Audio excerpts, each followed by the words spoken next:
ৰাস মহোৎসৱলৈ মাজত মাত্ৰ কেইটামান দিন থকা প্ৰাকখনত ইতিমধ্যে অসমৰ বিভিন্ন প্ৰান্তৰ ৰাসৰ ৰিহাৰ্চলসমূহ চলি আছে। তাৰ সমান্তৰালকৈ গহপুৰৰ বালিজানৰ গোৱাধৰাত মহিলাসকলৰ দ্বাৰা তেওঁলোকে আয়োজন কৰিছে ৰাস মহোৎসৱ আৰু তেওঁলোকে যি ৰিহাৰ্চল সেই ৰিহাৰ্চল কৰি আছে তাৰ দৃশ্য মোৰ ভিডিঅ' জাৰ্নেলিষ্ট প্ৰণৱ আছে। প্ৰণৱে তাৰ সামগ্ৰিক দৃশ্য ইতিমধ্যে দেখাই আছে। শ্ৰীকৃষ্ণৰ ৰাস যি পূৰ্ণাংগ ৰাস মহোৎসৱ তেওঁলোকে উদযাপন কৰিব। তাৰ বাবে ইতিমধ্যে তেওঁলোকে যি ৰিহাৰ্চল সেই ৰিহাৰ্চল কৰি আছে। তাৰ দৃশ্য মই পোনপটীয়াভাৱে প্ৰতিদিন টাইমৰ দৰ্শকসকলক দেখাই আছো যে দুদিনীয়াকৈ তেওঁলোকে আয়োজন কৰিছে ৰাস মহোৎসৱখনি। বৃন্দাবনে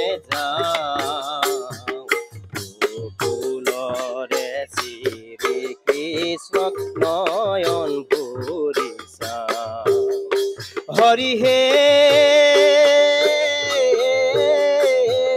লহু লহু বহে মহা মলয়া পৱন হৰি হে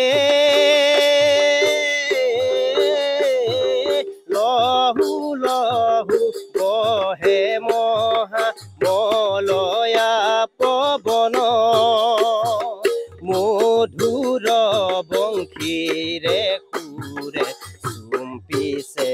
ৰাস মহোৎসৱৰ তেওঁলোকৰ কমিটিৰ বিষয়ববীয়াসকল আছে। বাইদেউ অকণমান যদি আহে কথা পাতিম আপোনাৰ লগত, যিহেতু আপোনালোকে মহিলাৰ দ্বাৰা দুদিনীয়াকৈ আপোনাৰ ৰাস মহোৎসৱখন পাতিছে, কোন কোন তাৰিখে আৰু কিমান কেনেকৈ আয়োজন কৰিছে? আমাৰ গোৱাধৰা মহিলা কমিটিৰ উদ্যোগত এই মহিলাৰ দ্বাৰা প্ৰদৰ্শিত ৰাস উদযাপন কৰিম এইবাৰ।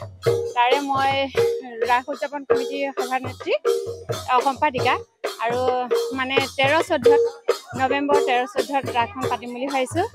তাকে প্ৰস্তুতি চলি আছে ৰাসৰ। কিমান গোপীয়ে নাচিব? প্ৰায় 50-60 জনী গোপী হ'ব। এইবাৰ প্ৰথম পাতিছে নে আগতো? আমি মহিলাৰ প্ৰথম পাতিছোঁ। এই অঞ্চলত প্ৰথম পাতিছোঁ মহিলা প্ৰদৰ্শিত ৰাস। নিশ্চয় পুনৰবাৰ মই যি তেওঁলোকে গোপীসকলে ইতিমধ্যে তেওঁলোকৰ যি ৰিহাৰ্চল কৰি আছে তাৰ দৃশ্য মই পোনপটীয়াভাৱে প্ৰতিদিন টাইমত দৰ্শকসকলক দেখাই আছো। আৰু এগৰাকী লোক আছে, মই আপোনাৰ ওচৰলৈ আহিছোঁ যিহেতু আপোনালোকৰ গাঁৱত প্ৰথমবাৰৰ বাবে মহিলাসকলৰ দ্বাৰা ৰাস মহোৎসৱ ভাগ আয়োজন কৰিছে, ৰিহাৰ্চল চলি আছে, কি ক'ব? নমস্কাৰ। সাংবাদিক মাধ্যম সকলোলৈকে আমাৰ ভক্তিভৰা সেৱা নিবেদন কৰিলোঁ।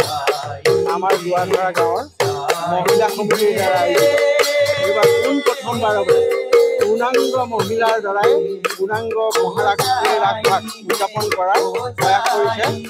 সম্পূৰ্ণ মানে কৃষ্ণ জন্মৰ পৰা পাছদিনাখন মহাৰাসলৈকে আমি মানে এইটো শেষ কৰা প্ৰচেষ্টা হাতত লৈছে। এতিয়া পূৰ্ণ গতিত আমাৰ অখৰা চলি আছে।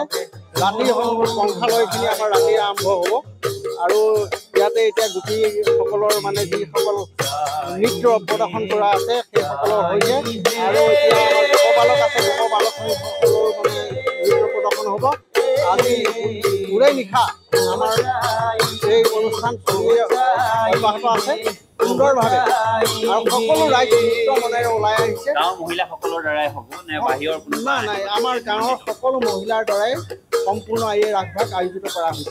আমি আপোনালোকক গহপুৰৰ পৰা পৰিৱেশ দেখুৱালোঁ আমাৰ সাংবাদিক পৰাগ শইকীয়াৰ জৰিয়তে।